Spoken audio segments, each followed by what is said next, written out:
Hey, what is up, guys? This is Justin. Before I do get started, I wanted to thank all of you guys for making me a part of your day. In this video, this will be a Marcus, aka Nuck and Foob response, so I'll go a little bit over the class. It's going to be some Black Ops 2 gameplay. It's going to be a regular Domination on the level Slums. And in this video, I believe I'm using the MSMC with Quick Draw and Silencer. If you guys notice my videos, I use Quick Draw a lot. I use Quick Draw so often that I don't think I use any gun that doesn't have Quick Draw on it. So pretty much I think it's very valuable. When I don't use Quick Draw, it might have been a bad thing, because now when I don't use Quick Draw, I notice it very much so. So my other perks are going to be, I have no clue at all. I think it's going to be lightweight hardline, scavenger, dexterity, C4, EMP grenade. Typically I always run scavenger and dexterity are the two ones that I always run, and then C4 and EMP grenade, because with C4 it's very, very deadly. Right here, got a VSAT really quick. See this guy coming through here, throw the C4 right there, and I'm getting him right there. So it's going to be a Marcus response. I don't have any other tips for the setup or the class or anything, other than the fact that I am triple capping a lot in this video right here, because I believe we were trying to get the 3-minute triple cap thing from my buddy Dylan. So just enjoy the gameplay. Pretty fast-paced gameplay. I cut out much of it. Oh yeah, another thing is that this gameplay was recorded in theater mode, because this is one of the games that I got when I was in San Antonio, and I was playing on my parents' old school Dell LCD monitor and everything like that, and using their tin can connection. Now, it was a pretty good connection, but so in theater mode, the shots may look a little bit off, and then at the end, it stops the game. Theater mode is very, very bad in Black Ops 2, if you guys haven't noticed already, but theater mode cuts it off at the end. I don't know why, so I end up getting 67 kills. I think I end up getting a few at the end, but it didn't count, so I'll just go with 67 right there. Okay, so other than that, I think I told you guys about flag capping. Make sure to get those capture kills. That's where you get all the points. A lot of people don't understand that. When the enemy has the other flag, if you step on the flag and kill anybody, you get 200 points. That's like capping the B flag over and over again. If you get a triple and the cap, you can pretty much get a VSAT in one spray down. Okay, so other than that, enjoy the gameplay, fast-paced gameplay, but we're going to get into Marcus's topic right now. Alright, so we'll go ahead and go into Marcus's topic right now. He asked me about my best Christmas present and or New Year's Eve, so I'll go with both. He might have just asked for Christmas present, but I'll do both. When I was younger, I lived in Hawaii. I lived in the city of Honolulu, which is on the island Oahu, so it's pretty nice over there.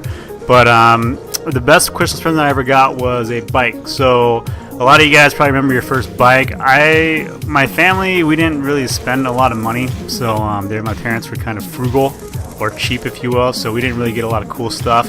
And I actually didn't have a bike for a very long time, so usually when you guys get your bikes when you're a kid, I never had one for a really long time. So because I didn't have a bike, when I got my bike, I do remember that day. We had to wait all day to open our Christmas presents too that day, because we had to go to the family. So we actually didn't get to open our Christmas presents till like 7 o'clock at night, which was really aggravating if you're a young child like I was. I wasn't young, I guess, but I remember what bike I got. It was like a Huffy white heat thing with the handguard rail things, but it was a pretty good bike, and I was very happy. I remember that very vividly. My New Year's Eve, one time I went to Vegas for New Year's, and I think I was like 22 years old. It was when I was a little bit younger, but we flew there, stayed up all night. First half was 43 kills right there, by the way.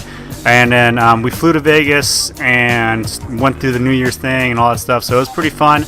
I think it was overrated and a waste of money, but one of the things about Vegas is that their drinking laws are weird. You can open container wherever you want. You can take liquor wherever you want, so that was pretty funny. But there was tons of people there.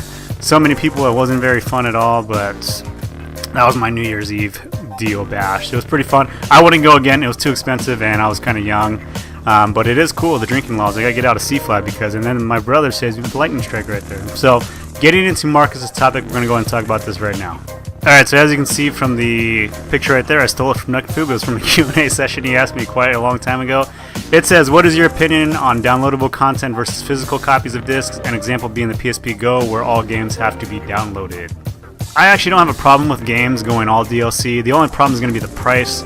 If you guys remember back in the day, you'd have to buy CDs and tapes. Well, probably not tapes. You guys probably don't remember that. But you had to buy CDs. I worked at a CD store, and we used to sell CDs like on release day, so people would line up to get the new album. But now you can just download them, via MP3s or iTunes or anything like that. So the problem with the video games, though, is that it'd be the pricing. So I think if most games are $59.99, which I think is too much, okay, for a game that's gonna be US dollars. But if they had a DLC priced at, I don't know, say $39.99, I would probably buy it. I have the convenience of using it in my own home and things like that. The only bad thing is that you wouldn't be able to sell it or let anybody borrow it. So which I don't really do any of that stuff anyway, but I use GameFly, so that might take a hit into that.